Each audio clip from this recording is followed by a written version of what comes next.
Have you ever wondered about the hidden superpowers your ordinary day holds? Prepare to be amazed. Did you know that honey never spoils? Archaeologists have found pots over 3,000 years old in ancient Egyptian tombs, and it's still sweet as ever. Now, as you sip your morning coffee, ponder this. A single coffee bean is technically a fruit. Yes, your favorite bean juice is actually fruity goodness in disguise. Speaking of beverages, here's a quacky fact. Ducks are never completely dry.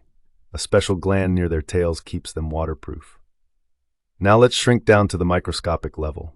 Your body's cells contain tiny powerhouses called mitochondria, and get this, if you stretched out all the DNA in your body, it would reach the sun and back. Twice.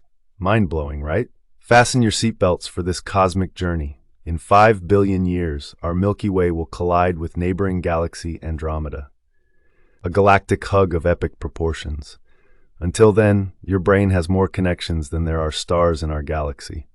Who knew being human could be so astronomically interesting?